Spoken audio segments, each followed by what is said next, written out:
Hello, church family. Hope you and your family are doing well. Wanted to come to you today with some important information concerning our reopening date on May the 31st. This past Monday, we had a meeting with our deacons and leadership and went through some guidelines of what that day is going to look like. And so we wanted to share those with you today. Let me first say I want to thank you so much for your patience, for your prayers. This has been a difficult journey, a tough journey, making some difficult decisions. But we have a great church family who is supportive, and we thank you so much for your support and your prayers. We also thank you for your continued giving. Your financial support during this time has meant a lot, and we thank you so much, church, for being faithful in that. As we consider regathering and reopening here at Victory Chapel, let me go over some guidelines that we want to put in place for the safety of our people here at Victory Chapel. Let me first assure you that our buildings are being cleaned.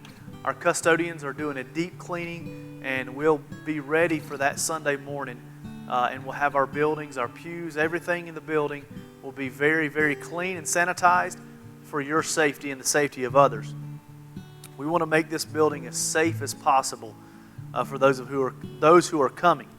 Now, church is going to look a little different on that Sunday than it normally looks. We're not going to have a normal church service where you can congregate and fellowship and shake hands and hug. And I think you understand that. I think as a church, we understand that we want to, at the very best we can, try to avoid any sickness. So that Sunday, May the 31st, we're asking that you please, we're not going to have a fellowship time. You please don't shake hands. Please don't hug, because we don't want to spread any kind of germs or any kind of sickness to anybody inside of our church building. So when you come into the church building, we're asking that you find a seat and you and your family please sit together, and we're going to continue practicing the social distancing. So please space yourself. There will be greeters and ushers that are going to be helping with this process. So would you please, as a family, parents, keep your children with you and sit together as a family. That day, May the 31st, we'll only have an 11 a.m. service. There'll be no Sunday school. There'll be no children's church. There'll be no nursery. The nursery and all the classrooms will be closed. However, if you do have a child and you need to take that child and change diapers and things of that nature, there will be a mother's room available for those kind of services. But there will be no nursery and no child care that day. Also, there'll be no evening service on May the 31st. Our buildings will be opened around 10 minutes before service starts. We're not going to open. Our goal is to try not to encourage congregating, and so we're trying to keep it a social distance. So our buildings won't be open early. We'll open about 10 minutes before service, and then we're going to ask people at the end of service to leave, and we'll also be closing our doors about 10 minutes after service. Our hallways and our classrooms, the side hallways and the back hallway, they're going to be closed off. All the classrooms and offices will be closed off, just so we won't be going around opening doors and spreading germs. So we thank you for your support and understanding. The building, you're going to enter the building from the front of the building. So where Conisty Highway is, the 4 main doors, that's where everyone is going to enter on that day. We'll have greeters that'll be set up at other doors to remind you where you need to go.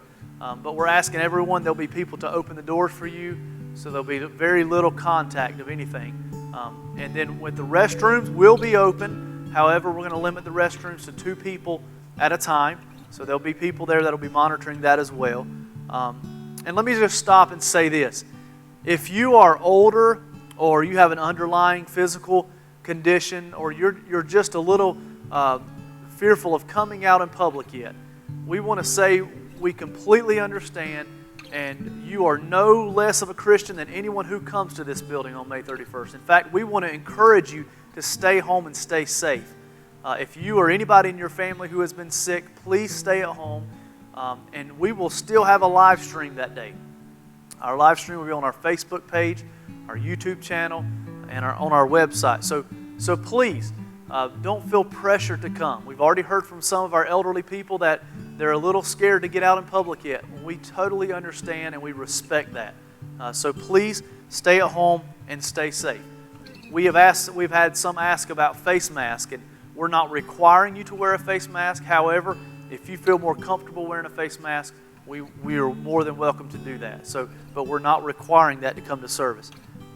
Thank you so much for your patience with us and for understanding. This has been difficult. This has been hard. We miss church as we know it, and we can come together and hug each other and sing together and have fun worshiping and enjoying our fellowship. But we thank you so much for your patience as we start to reopen and things are starting to get back. We thank you for your patience with that. We continue to desire your prayer as we make decisions from here on out. We thank you for your prayer and thank you for your support.